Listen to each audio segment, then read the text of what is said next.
Hello everyone, কেমন আছো সবাই? কেমন লাগছে আমাদের প্রথমেই বলো। তো শুক্রবার, যেহেতু শুক্রবার মানেই সবাই জেনে গেছো যে আমরা একটু বাইরে বের হই। সপ্তাহে একটা দিন যদি বের না হয় তাহলে কি করে হবে বলো? বাসার ভিতরে বোরিং হয়ে যায়, মাঝে মাঝে একটু বের হলে মনটাও ভালো হয়ে যায়। তো শুক্রবারটা কোথায় আর যাবো, বাসার পাশেই সমুদ্র, তো ওখানেই আর কি যাই। যেহেতু কক্সবাজার শহরটা বলতে গেলে আমার আনাস কানাস সব জায়গায় ঘোরা, তো আর কোনো জায়গায় যেতে ইচ্ছে করে না। বাসার পাশে সমুদ্র, তাই মাঝে মাঝে চলে যাই যখন মন চায়। সবাই মিলে আমরা বেরিয়ে পড়েছিলাম আর এই তো সমুদ্রেও চলে এসেছিলাম। তো ওই দিন কিন্তু ভাটা ছিল, যার কারণে জলটা অনেক দূরে ছিল। তো তারপরে প্রচুর বাতাস ছিল, তো তোমরা আমার চুল দেখেই বুঝতে পেরে গেছো। আর এইদিকে আমার মেয়েটা তো খুবই খুশি, ও সমুদ্রে আসতে পারলে অনেক খুশি। তো সমুদ্রে আসলাম, আর এসে কিছু খেতে না পারলে না ভালো লাগে না। এইদিকে দেখি বেলপুরি, তো আমার তো খুবই ভালো লাগে এটা। তো আজ প্রথমে আমরা বসেছিলাম, 1 ঘন্টার জন্য সিট নিয়েছিলাম। তারপর টাইম শেষ হয়ে গেলে আমরা উঠে কিছু খাওয়া দাওয়া করলাম। তো বেলপুরিটা কিন্তু অনেক মজা ছিল, অনেক মজা বলতে 1 প্লেট খাওয়ার পরে আমি তো আরও 1 প্লেট খেয়েছি। তো যাই হোক, খাওয়া দাওয়ার শেষে যেহেতু জলটা আজকে অনেক দূরে ছিল, ভাটা ছিল, এই কারণে তো আমরা জলের কাছে চলে গিয়েছিলাম।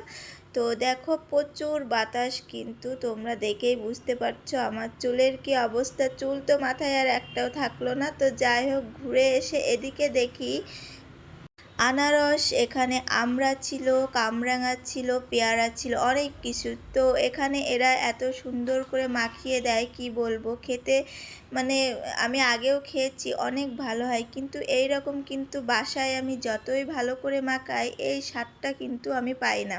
তো কেন জানি না, এদের মতো আর কি বাসায় হয় না যতই ভালো করে করি।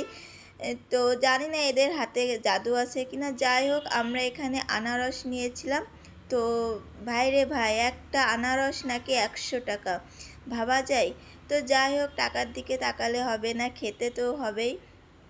তো একটা আনারস নিয়েছিলাম, এদিকে আমি আমড়া নিয়েছিলাম, আর এদিকে কামরাঙাও ছিল। তো সবগুলোই ট্রাই করেছি, জাস্ট মানে কি বলবো, এত সুন্দর লেগেছে আমার, মানে এত সুন্দর করে ওরা মাখিয়ে দিয়েছিল। তো আমি একটা জিনিস বুঝি না, যে বাসায় এরকম মানে ভালো করে করলেও এদের মতো হয় না কেন। তো যাই হোক, খাওয়া দাওয়ার শেষে আমরা একটু উপরে উঠে যাচ্ছিলাম। তো উপরে উঠে এসে এখানকার ভিউটা কিন্তু অনেক সুন্দর। তো এখানে এসে আমার মেয়ে দেখো কয়েকটা ছবি ভিডিও তুলে নিচ্ছিল। তো যাই হোক, এখানে ভিডিও শেষে আজকে একটা কি বলবো, যখন বাসায় যাব, যাওয়ার আগে ওর পাপাকে বললাম এত তাড়াতাড়ি বাসায় গেলে কি করে হবে, চলো আর একটু ঘুরে আসি। তো ওখান থেকে আমরা সুগন্ধা পয়েন্টে চলে গেছিলাম, আজকে ট্রাই করব মাছ ভাজি। তো এখানে বিভিন্ন ধরনের সামুদ্রিক মাছ ছিল। তো কি মাছ খাবো, প্রথমে তো ভেবেছিলাম জেলিফিশ, কিন্তু জেলিফিশ দেখেই আমার মানে কি বলবো, খেতে আর মন চায়নি। তো এখানে আমি সামুদ্রিক কাঁকড়া ছিল, দেখো অনেক বড় বড় কিন্তু কাঁকড়াগুলো। তো আমরা কাঁকড়া নিয়েছিলাম, 2টা কাঁকড়া 600 টাকা করে নিয়েছিল আর কি। তো যাই হোক, কাঁকড়া কিন্তু খেতে অনেক মজা ছিল। তো আমরা 2টা অর্ডার করেছিলাম। তো এই তো বসেছিলাম আমার মেয়ে আর আমি। তো এদিকে বলতে বলতে আমাদের কাঁকড়া ভাজা রেডি। তো এই দেখো, আর খেতে কিন্তু এটা দারুণ ছিল। আর সাথে পরোটা নিয়েছিলাম, পরোটা তরকারি তো ছিলই। তো আমার তো কাঁকড়াটাকে এত মজা লেগেছে, সামুদ্রিক কাঁকড়া খেতে কিন্তু টেস্ট অন্য রকম। আর এই কাঁকড়াটায় অনেক স্বাদ ছিল, আমার খুবই ভালো লেগেছিল।